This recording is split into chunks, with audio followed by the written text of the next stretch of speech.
right, strap yourselves in. All right. Get ready for a deep dive into a wild legal case from 2004. We're talking a missing Grammy Award, accusations of, well, a conspiracy, and a whole lot of questions. I bet you're wondering, how does a Grammy even go missing? Well, that's just the tip of the iceberg. We're going to unpack this whole thing using actual court documents, and legal opinions from a case called Vazquez v. Combs.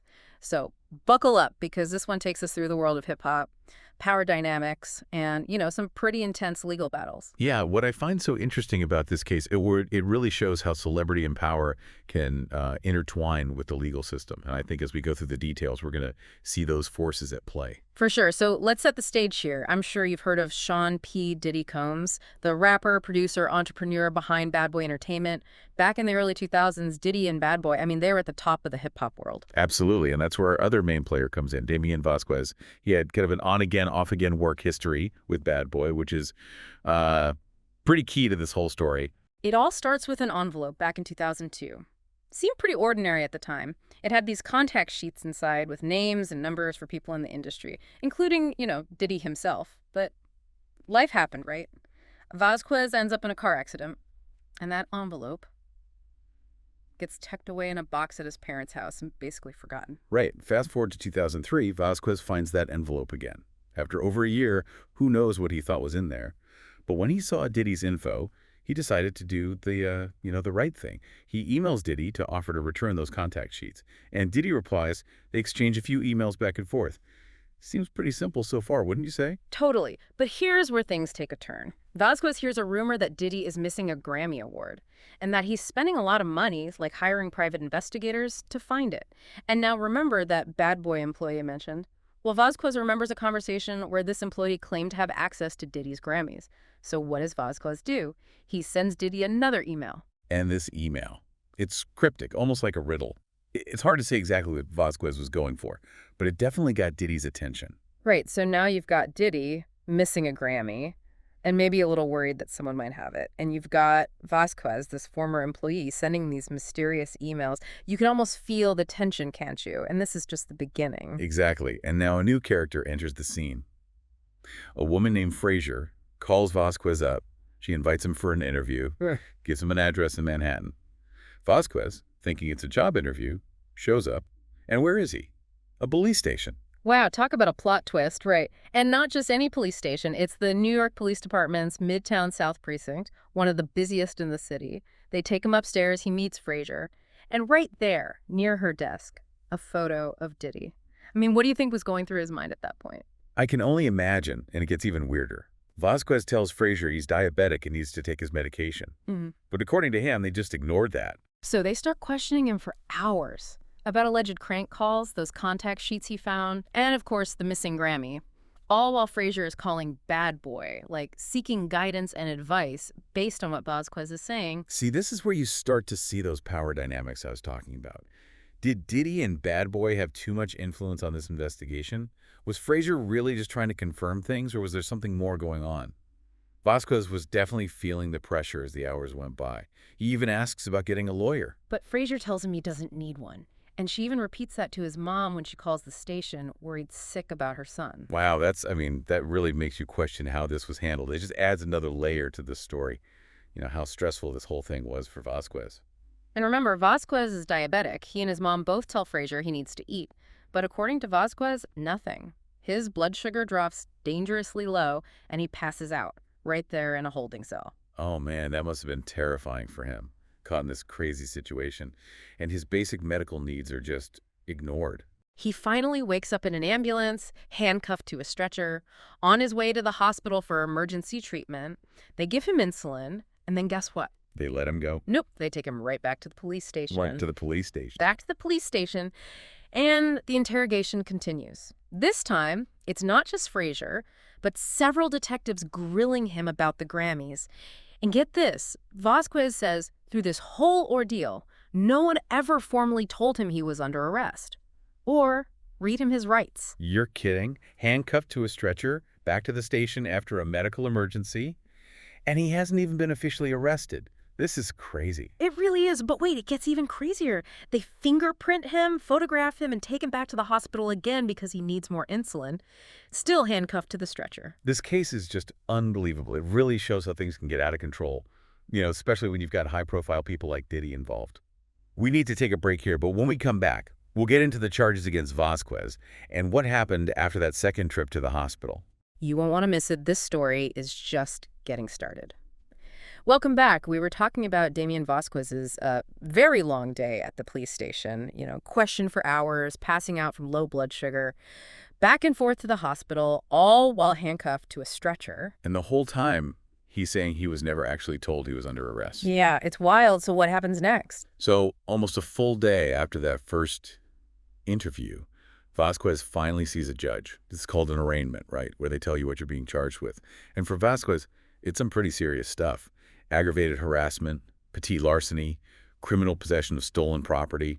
Basically, they're saying he harassed Diddy, stole something valuable, and has stolen goods. Wow, that's heavy stuff. Plus, Frazier, that woman from the police station, she gets restraining orders against Vazquez, meaning he can't contact Diddy at all. It's crazy how it went from returning some contact info to facing criminal charges and a restraining order. It really is. But here's the thing. It doesn't end there. Vazquez doesn't just claim he's innocent. He drops a bombshell. He says there was a conspiracy. He believes Diddy, people at Bad Boy, and Detective Frazier, they all worked together to force a confession out of him about the missing Grammy. A conspiracy? That's a big accusation. What evidence did he have? Well, he pointed to a few things, like those calls Frazier made to Bad Boy during the interrogation, where she was asking for guidance and advice. Vazquez felt that showed they were working together to build a case against him. Plus, the fact that he was questioned for so long, denied medical care. He felt like it was all meant to pressure him, to make him say what they wanted. Basically, that Diddy and Bad Boy were using their power to manipulate the legal system. That's serious. So how did the judge handle this conspiracy claim? Did he think Vazquez's rights were violated? Okay, so it's important to remember, the burden of proof in a civil case like this, it's different than criminal court. In a civil case, the person making the claim has to show it's more likely than not that the other party did what they're accused of. The judge here, he decided that what Vazquez was saying, while concerning, it wasn't enough to prove that there was a deliberate violation of his civil rights. So even though those calls to Bad Boy during questioning seemed suspicious, it wasn't proof enough of a conspiracy for the judge. Right. The judge said just because someone files a police report, asks for an investigation, even if they're exaggerating or leaving things out, it doesn't automatically mean their civil rights were violated. There has to be more to it. And he pointed out, Vazquez didn't give specifics about what was actually said on those calls between Frazier and Bad Boy. So maybe the judge thought she was just double-checking facts, trying to understand the situation. So the judge thought maybe Frazier was just doing her job as an investigator. Yeah, exactly. The judge acknowledged, yeah, there are questions here about whether powerful people, celebrities, can they use their influence on law enforcement in unfair ways? But he didn't find enough evidence to say that Diddy, Bad Boy, and Frazier had a plan, a deliberate plan to, violate Vazquez's rights. And that's important, legally speaking. Got it. So no proof of a conspiracy to violate his rights. But what about those charges against him? What happened with those? Well, that's where things get a little messy. Remember, this case was going on in both federal and state court. The judge, he dismissed those federal claims Vazquez made. But he said, hey, maybe you could pursue those accusations in state court because the burden of proof there can be a bit different. He also dismissed the state law claims, but that was mostly because of jurisdiction stuff. Like he felt those claims belonged in state court. So even though the federal claims were out, Vazquez could still try for justice in state court? Exactly. But here's the catch. The documents we have, they don't tell us what happened next. Did Vazquez keep fighting the case in state court? Was there some kind of settlement behind the scenes? We don't know. It's like a cliffhanger ending. It's pretty wild how a story that starts with a missing Grammy and a guy trying to do the right thing ends up with so much mystery, so many unanswered questions. It really does make you think about how complex the legal system can be and how hard it can be to know exactly what happened, especially with high-profile people involved and those power dynamics we talked about. For sure. Well, we'll dive into some of those complexities when we come back. For the final part of our deep dive into this fascinating case. Welcome back to our deep dive. It's just crazy to me how a story about a missing Grammy can bring up so many questions about, like, power, perception, the legal system itself. It really is a case study, isn't it? Even though that conspiracy claim was dismissed, Yeah. there's still a lot to think about here. Totally. So let's kind of shift gears a bit and talk about some of the bigger implications of this case. One thing that really stood out to me was like the whole idea of access to justice. You've got Vasquez, this former employee, going up against Diddy, who has lawyers, resources, I mean, the whole 9 yards. How do you even fight a legal battle when it feels like the odds are so stacked against you? It's a huge point. And this case, even though it didn't officially find a conspiracy, it really shows those power imbalances that can happen in the legal system. It makes you wonder, how fair can things really be when one side has way more money and influence? And then there's the whole celebrity thing, right? Diddy's fame, his image, it definitely played a role in how this all went down, from the media attention to how people saw both Vasquez and Diddy. Do you think, like, is there a halo effect with celebrities where people just automatically believe them more because they're famous? It's definitely worth thinking about, isn't it? Does fame create bias, even if we don't realize it? Like, does it make us see evidence differently? Or how someone acts?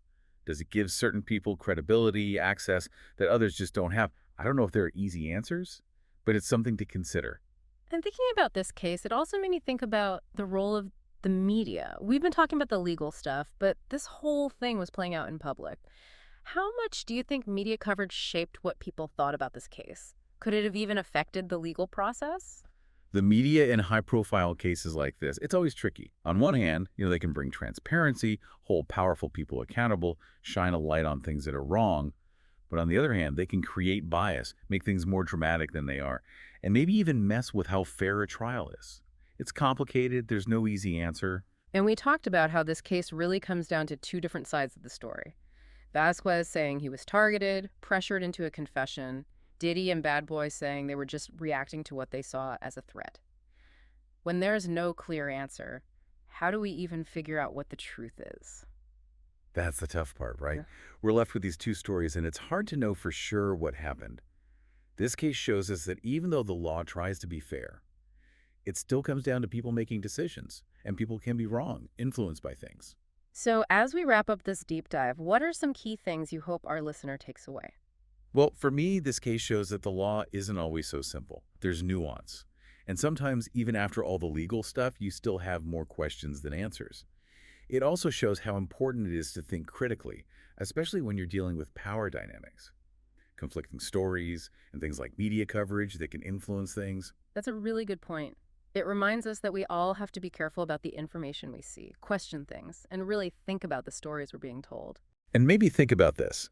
If something like this happened today, with social media, everyone sharing things instantly, would the story be different? Whose voices would be heard and whose would be silenced? It's something to think about as we deal with all this information all the time. That's a great thought to leave us with, even though this case might be over. The things it brings up about power, justice, perception, they're more important than ever. Thanks for joining us on this deep dive. Until next time, keep those questions coming and stay curious.